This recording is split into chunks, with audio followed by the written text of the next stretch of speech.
खर्राटे कितना खतरनाक। खर्राटे को अंग्रेजी के शब्द में स्नोरिंग कहते हैं।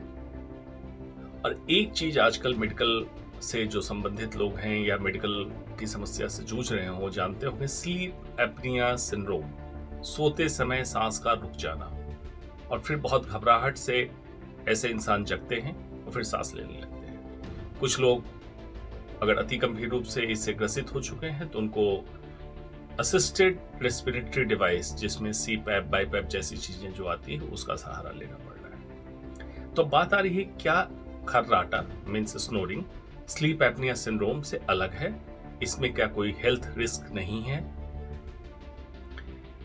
खर्राटे में भी रिस्क है और इसको ऐसे समझें कि स्लीप एपनिया सिंड्रोम में एक कड़ी पहले, एक चरण पहले स्नोरिंग है, मतलब खर्राटा। तो होगा क्या, पहले समझना है क्यों होता है।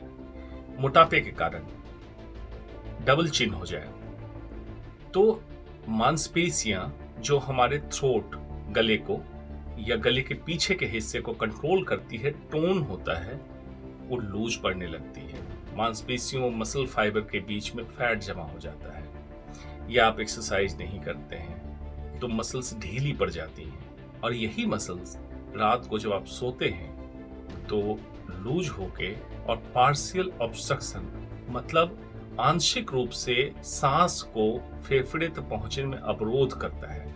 उस अवरोध के कारण ये हवा जो क्रॉस कर रही होती है हमारे थ्रोट के कई मसल्स को, कई ऑर्गन को हिलाती है, जिससे खर्राटे की आवाज आती है। ऐसे व्यक्ति को दिन में नींद का आना, एक्सेसिव स्लीपीनेस, खास करके वर्क स्टेशन पे बैठे हों, ड्राइव कर रहे हों, नींद आती हो, इरिटेबिलिटी, थकान, और ऐसे व्यक्ति को आप देखेंगे नॉडर्स बोलते हैं, डे टाइम नॉडर्स, मतलब सोते सोते ऐसे व्यक्ति काम करते करते सो जाएंगे, सोते सोते फिर काम करने लगेंगे। नॉडर्स मतलब बैठे हैं, बातचीत कर रहे हैं, झपकी आ जाएगी, इसको नॉडर्स बोलते हैं। तो अगर ऐसी समस्या हो तो समझ लीजिए कि इनको आने वाले समय में कुछ ना कुछ हेल्थ प्रॉब्लम्स होगी। वो क्या हेल्थ प्रॉब्लम्स है? हार्ट में हार्ट डिजीज, एरिथमिया मतलब हृदय गति का इरेगुलर हो जाना, हार्ट फेलियर, हार्ट अटैक और इस तरह की समस्या। रेजिस्टेंट हाइपरटेंशन मतलब ऐसा ब्लड प्रेशर की समस्या जो कंट्रोल ना हो। टाइप 2 डायबिटीज, जिसमें मधुमेह की समस्या कह सकते हैं।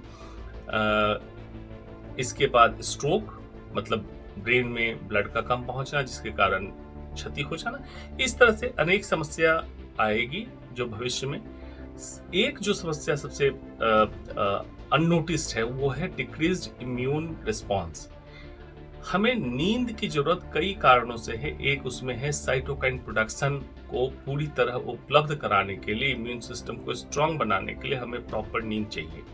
अगर ऐसे व्यक्ति की नींद पूरी नहीं होती है तो इम्यूनिटी कॉम्प्रोमाइज होगी और ऐसे व्यक्ति इम्यूनिटी से रिलेटेड प्रॉब्लम को जूझेंगे। खास करके आपने कोविड टाइम में देखा था, या उस तरह के कोई भी इन्फेक्शन के लिए ज्यादा ससेप्टेबल होते हैं। इसलिए बेहतर है कि कुछ व्यायाम, मोटापा कम करना, लाइफस्टाइल को ठीक करना और स्नोरिंग, खर्राटे को दूर करना ही बड़ी बीमारी को आने से रोकने का तरीका है।